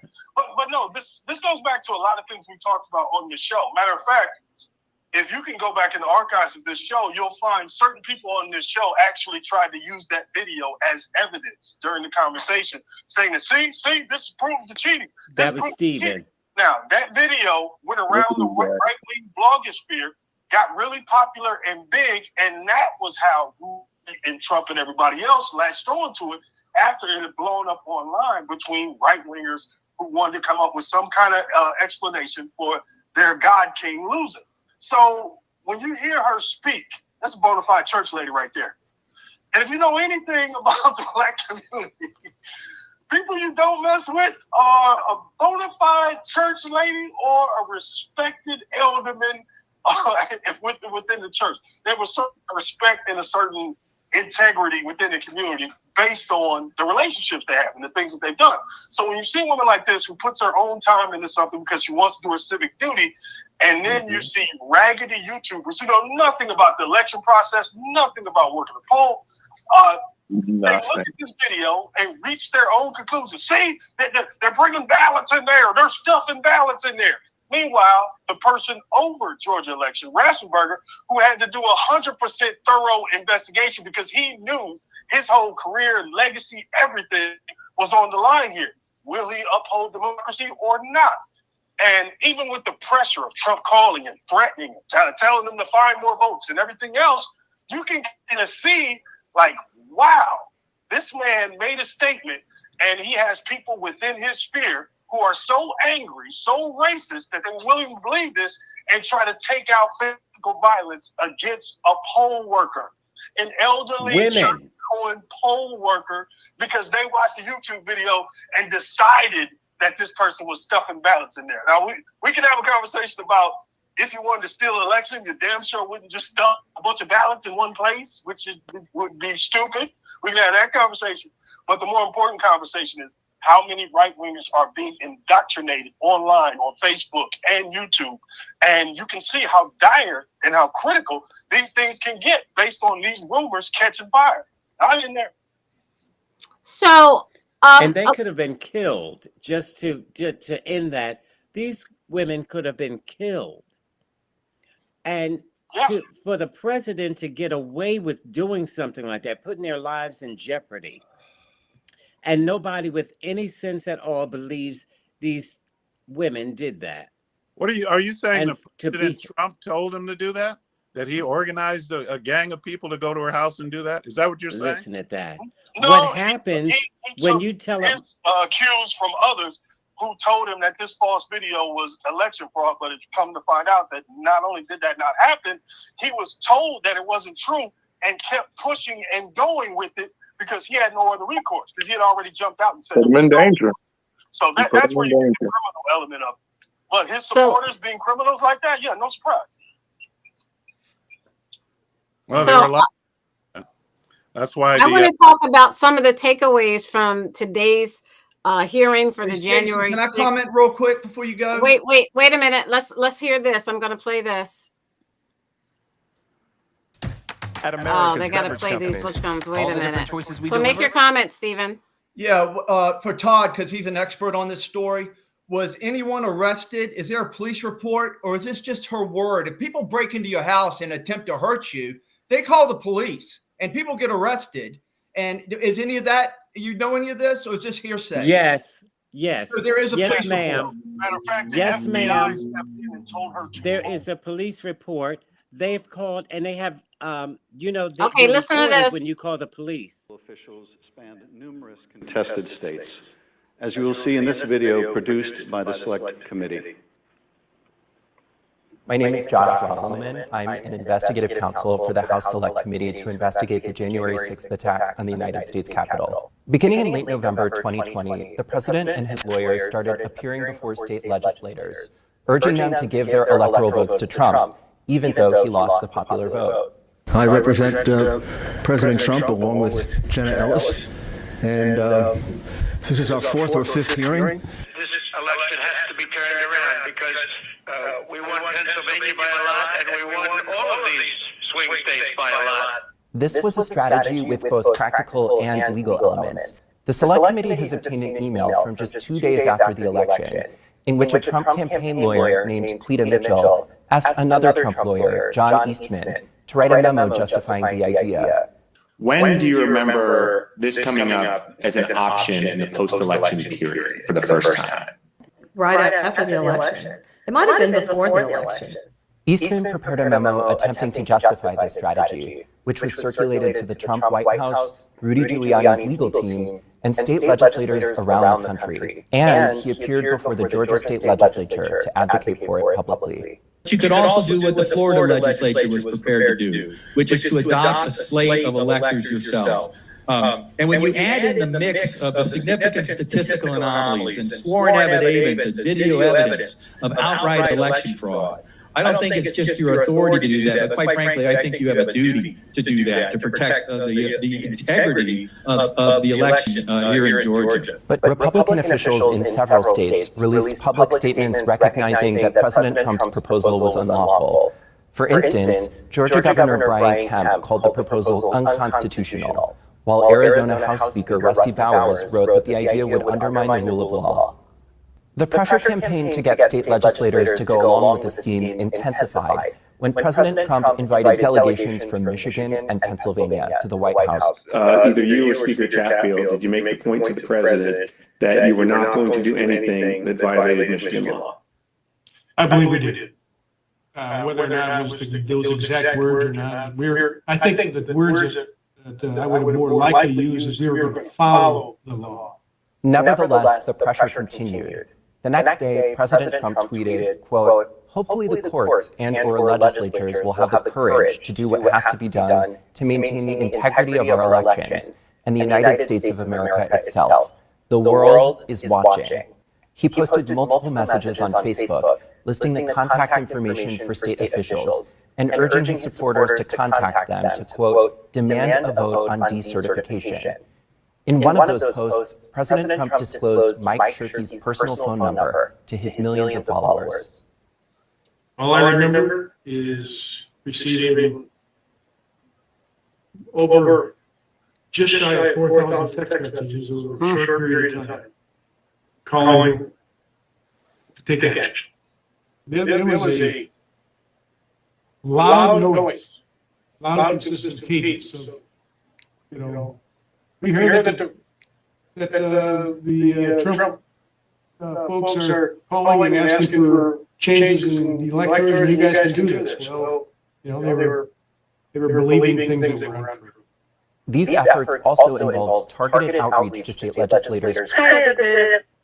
My name is Angela McCall. I'm calling from Trump campaign headquarters in Washington, D.C. You do have the power to reclaim your authorities and a slate of electors that will support President Trump and Vice President Pence.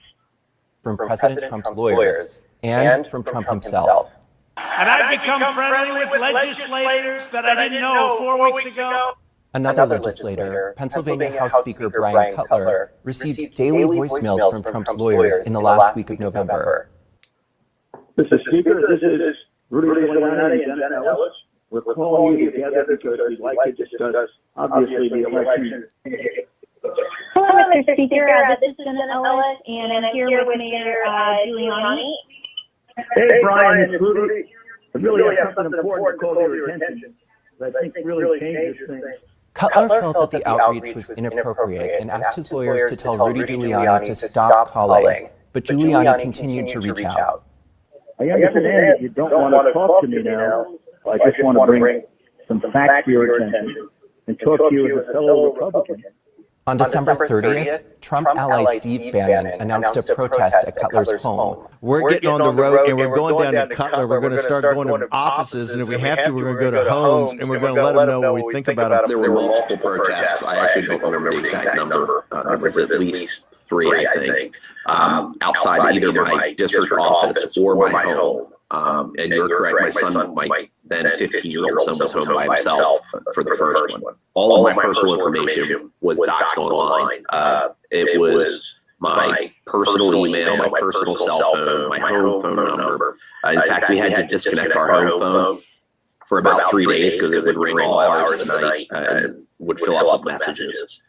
Brian Cutler, we're outside Clerks facing felony charges in Michigan. Poll watchers denied access. These ads were another element in the effort. The Trump campaign spent millions of dollars running ads online and on television. The evidence is overwhelming. Call your governor and legislators. Demand they inspect the machines and hear the evidence. Public pressure on state officials often grew dangerous in the lead up to January 6th.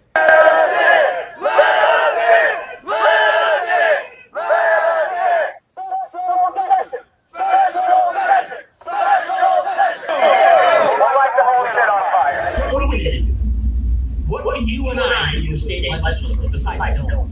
Although we should not. I'm not advising that, but I mean, what else you do, right? The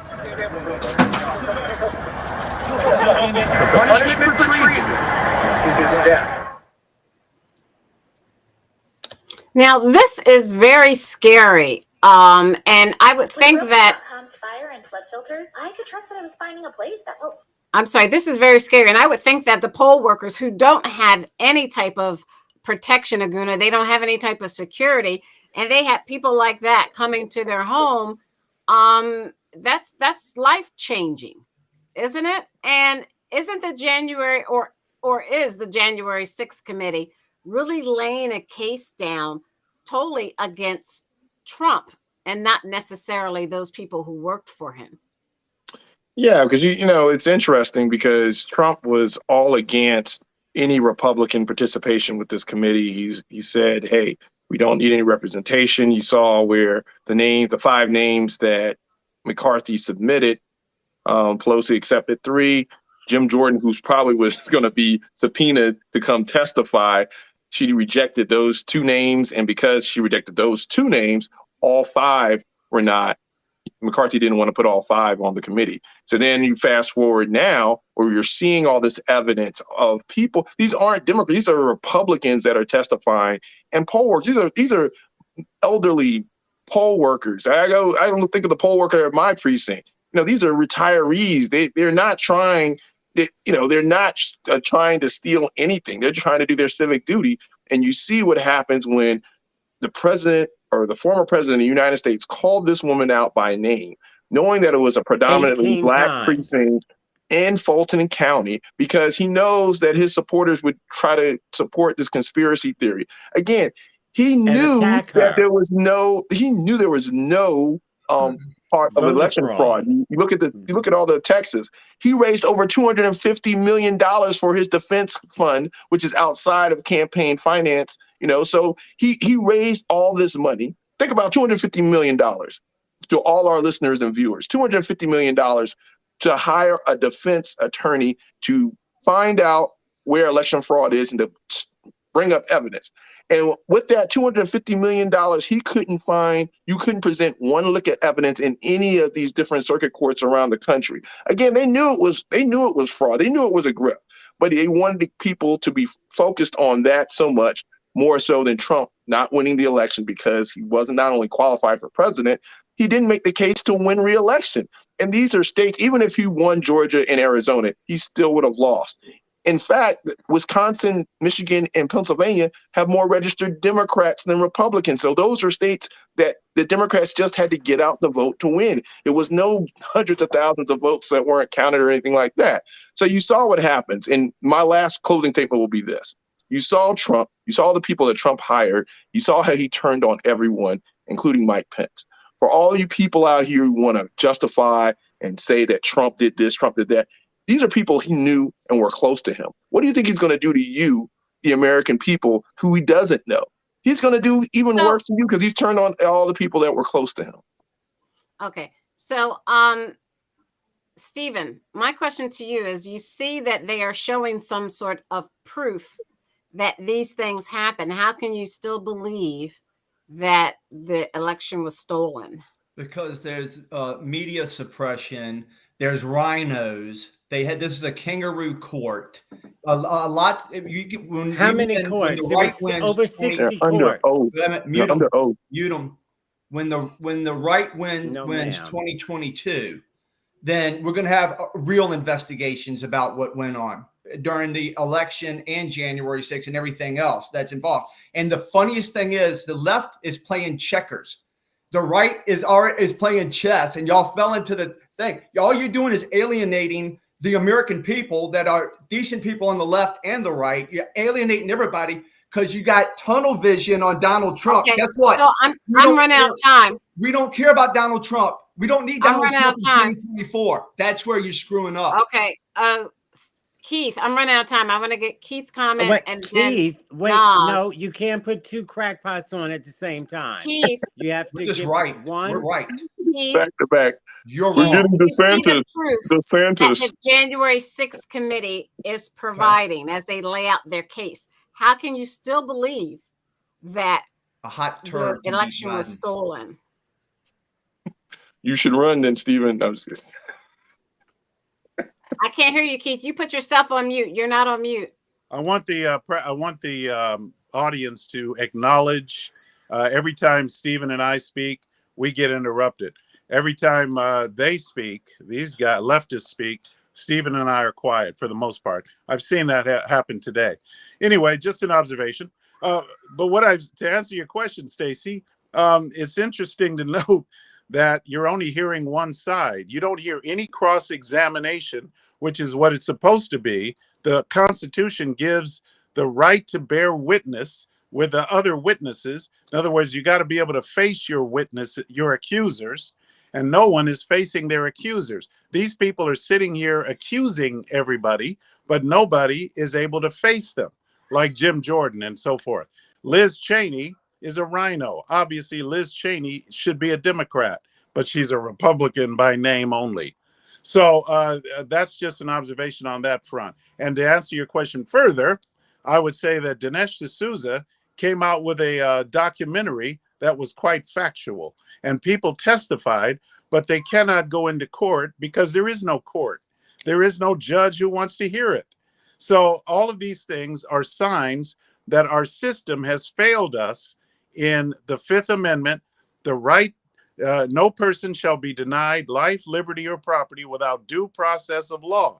And you got people in jail sitting right now for a year and a half, and they have not had a trial. So all of that is evidence that these people are full of it. All right. Thank you, Nas. Yeah, so the interesting thing about this is a year ago, we were having a conversation, and I told certain people on this line that not only Liz Cheney raised her profile, but she would actually be able to move with the sensible part of the Republican Party. Now, the gentleman before me said, oh, y'all don't even see they're playing chess.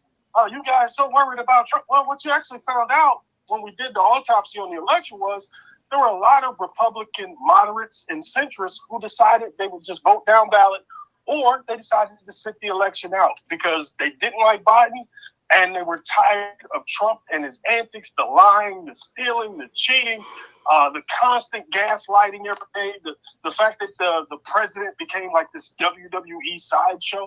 And a lot of these Republicans decided that they weren't going to come out and support, which is why you see a place like Georgia get flipped to a Dem. Like, that's a monumental loss for a Republican candidate. Like, you can't win Georgia. Texas is almost purple. Like, these are significant losses that you guys aren't willing to recognize. And then the other part now in here is the one thing the folks in the Republican sphere have figured out is this is an easy way to grift. These are people you can easily extract money from. So the constant mailer, the constant emails selling them new products will not end. So Dinesh D'Souza kind of fits that same role. He makes this BS documentary that's been debunked everywhere. Documentary so bad, Fox won't even run it through fear of lawsuit. But he's selling it to these people for $19.99. He gets their email, and now he can do what? Grift them for years after this. You send them Stop the Steal mugs and T-shirts and any caps and anything else, and you just constantly grift from this angry, aggrieved, ignorant base of people who have decided the rest of the world is cheating and throw a tantrum on every cultural event and every culture war story that gets their ire up. Like, this is who these people are. You see them on Facebook all day, liking each other's comments, gaslighting other people, and wanting to fight, and argue all day. That is like the retired MAGAites. Like, that is the majority of their, majority of their time now. It's spent trolling people online, which is why they don't like Trump's social media outlet, because there's not enough libs to own. They can't argue with each other all day because all they have is grievance. They don't have any policies that they're interested in. All they care about is that anger and let it go. So, and yeah, these people are going to make a buck. Are you better off now with Biden than you were with Trump? So buy Dinesh D'Souza's next movie, buy Trump's next act, keep falling for it, and the rest of us are just going to laugh at you. All right, this is our roundtable. We are out of time. Look at this and then answer the question. Wait, Kemp, I'm so conservative. I blow up government spending. I own guns that no one's taking away. My chainsaw's ready to rip up some regulations. I got a big truck, just in case I need to round up criminal illegals and take them home myself. Yep, I just said that. I'm Brian Kemp. If you want a politically incorrect conservative, that's me. Okay, I don't know how in the world they voted for him over Stacey Abrams. And I don't understand how in the world Stacey Abrams is running behind him now, and Senator Warnock is running behind Herschel Walker. So we're going to start the roundtable. And I'm a Republican, but I still just don't understand it. It seems it's totally among racial lines as opposed to what each candidate has to offer. So you're gonna explain to me why this is happening. We'll start with Cousin Todd. Wait. Let me finish. We'll start with Cousin Todd because he wants to add this comment in, and then we'll start the roundtable and end with Cousin Todd. So it'll be Cousin Todd first, then Keith, then Stephen, then Naz, Aguna, and then Cousin Todd again. Go ahead, Cousin Todd. Okay. So I didn't get a chance to comment on two things. One thing is Stephen was saying, where's your proof? And their police records. Good. And these people were recorded when they were being attacked. But it's strange how you would say, where's your proof? And these women are saying, people were attacking us. People were coming to our homes. But you don't believe them. Unless you got proof, but you don't need proof that the election was stolen because Donald Trump said so. You are a joke. Now, for this Keith talking about, nobody's on the other side. They did not show up. Jim Jordan would not show up. The Republicans did not show up. So that's why you have nobody on the other side. Remember, they didn't show up. They said they didn't want to participate. They had the opportunity. Wait till 2022. So you get slaughtered. Wait till 2022. Wait till November. You don't scare us, Stephen. We're not scared of you. We're not scared of you. So anyway, so that's the thing. And when you hear all this evidence, how people like Stephen and Keith can just whip around it. Oh, well, the man knew he lost, but he wanted to stay in power. This is why all of these things have happened. So it's just amazing how, but then again, Donald Trump knows his audience and he knows how dumb they are and he takes advantage of them. This is why they gave him $250 million. Okay, thank you. You can't talk forever. You're going to talk again. Sorry. Keith, can you explain why the people of Georgia... Why don't you say that to Keith and Stephen? No, I'm saying it to you. Keith, can you explain why the voters of Georgia would pick someone who'd have a campaign ad like the ad I just played? He has a nice ad. I love it. I would vote for him if I was over there. Yeah, I think that because he's... Wait. All right, look at this. You would vote for this? Brian Kemp, I'm so conservative. I blow up government spending.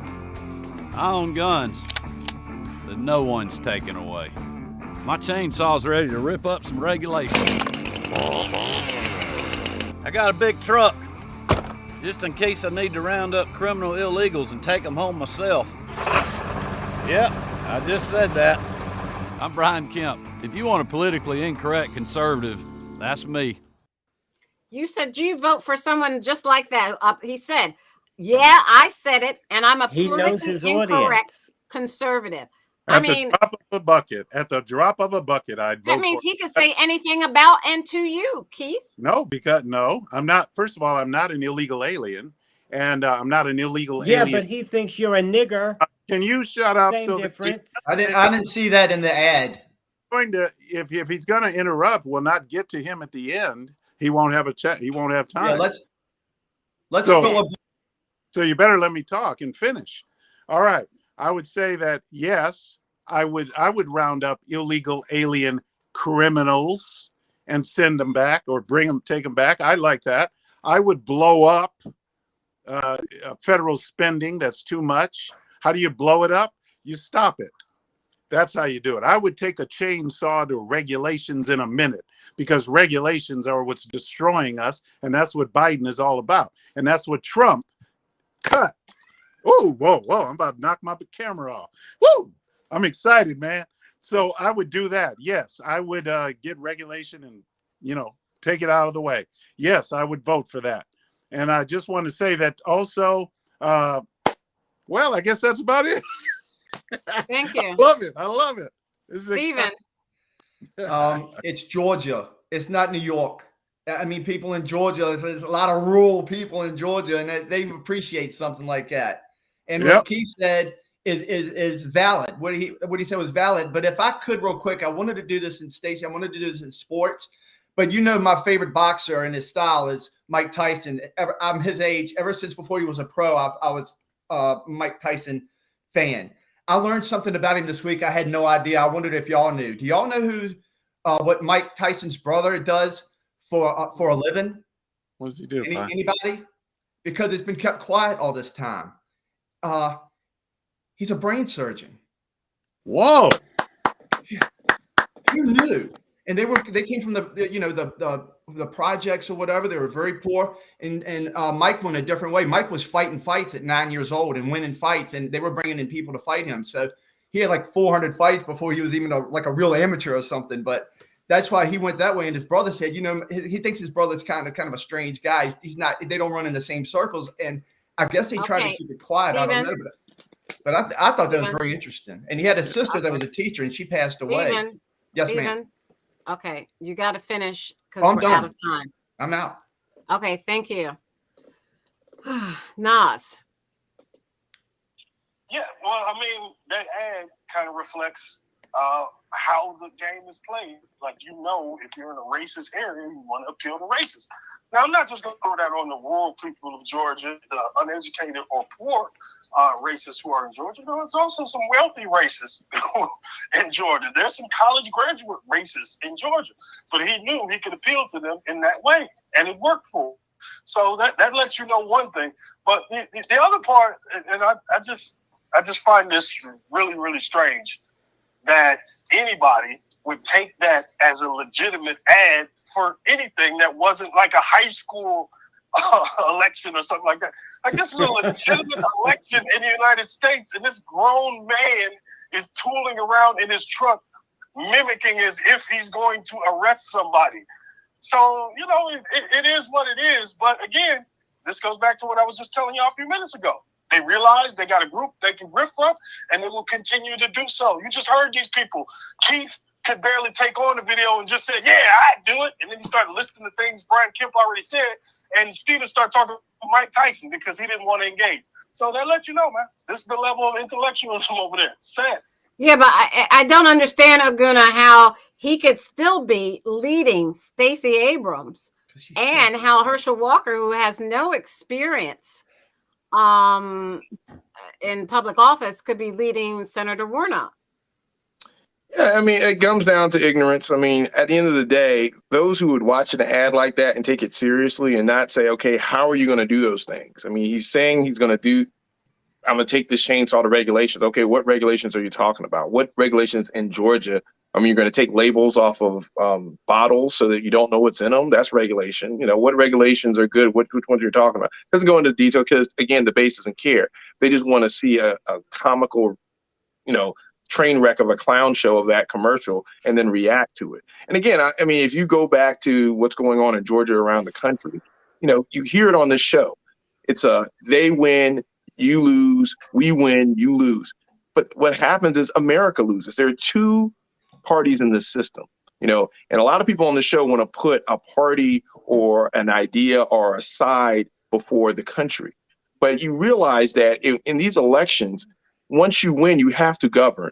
But what's happening and what the Republicans are doing, they're trying to keep power and they're trying to do this minority rule. You hear Keith on this show always say, hey, we're not a democracy, we're a representative government, right? So he's trying to justify minority rule. He's trying to say that, okay, because we have a representative democracy, then even if the majority of the public feel one way, the leaders that are elected through gerrymandering, through all these different dirty tricks, through voter suppression, through all these things, can make decisions that don't benefit you, but benefit them and keep them in power. He's okay with that as a constitutional, quote unquote, conservative, because again, he wants to keep people ignorant and he wants to take it to the libs. Nas had it completely right. It's not about policy. It's not about strong military, low taxes, limited government. It's about CRT. It's about abortion. It's about taking it to the libs, trolling them and doing all these silly things versus actually making things that move the country forward. And the country was founded on compromise. Yet somehow, some way, these clowns on this show don't want to compromise because you're called a rhino if you compromise. Liz Cheney. Keith just said Liz Cheney is a rhino. She is one of the most conservative Republicans to ever be elected. She voted against everything Obama did. I mean, it's crazy to even entertain. Trump, yes. It's crazy. But again, this is where we live in because she wants to elevate herself and make it about integrity, about the insurrection. It was a coup. It was a coup. That's what it was. And the guy didn't even have the credentials. But again, that's what it come down to. All right, Cousin Todd. You'll see. Listen to him. We're coming to get you because you're trying to take our guns. We're coming for you. No, we're not. Okay. I wanted to say about Stephen. Put them together. This is how Republicans know their audience. If you just listen to what Keith is saying and Stephen, oh, well, now, first of all, Stephen said they're rural and ignorant.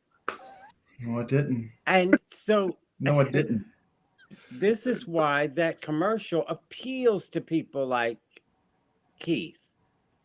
Anybody with any sense would say, wait a minute, you didn't say how you're going to govern. You didn't say what you're going to do for us. You just going to round up a bunch of illegals and I'm going to blow stuff up. And that, to a thinking person, is sheer stupidity. And so, but again, Donald Trump knows his audience, and so does this loser. And so he does whatever you want. It's just, I can't even put it into words how dumb you have to be to fall for that kind of Jerry Springer antics. But of course, smiling Keith. White man's heaven. He's on his way to white man's heaven. Get that passport ready, Uncle Ruckus. Come on, Uncle Ruckus. Get into white man's heaven. Is it painful to be as racist as y'all are? Is it painful? Yeah. That's your comeback. Y'all are so racist. That's your comeback. Because we're racist. So racist. Is Cousin Todd finished? Y'all are the two most racist people I know. Wait a minute, Nas. Go ahead, Nas. No, I was just gonna say the topic was so difficult to him in condemning racism that the man started talking about Mike Tyson. That is Mike Tyson. All right, thank you. We are out of time. We definitely went over. You care about women. You care about Georgia. Women. I don't understand how people don't support Senator Warnock and candidate Stacey Abrams. Yeah. I don't understand. I just don't. It's the D in front of their names. It's because they're Democrats. They were Republicans. They support them. Down south where he is. All right. What language are you speaking? To our first responders in our community, Republican, Keith, the constitutional conservative, Stephen, the independent thinker, Really? Get a And my haircut, cousin Stephen. Todd. And my cousin Todd. And thank you, Nas. He came on by calling You my too. telephone, and I put it up to the speaker. So thank you, Nas, for making a big effort to be with us. First time in quite some time. Thank you so much. And look at this dancing machine, Keith. He doesn't have any rhythm. You know, hey, yeah, he doesn't. Yeah, you're definitely not getting the black people heaven with rhythm like that. But Go on to the next door. Go on to the next door. Go next All right, door, thank man. you. We'll see you next week. Good Do night. the achy breaky next door. We're doing the electric slide over here.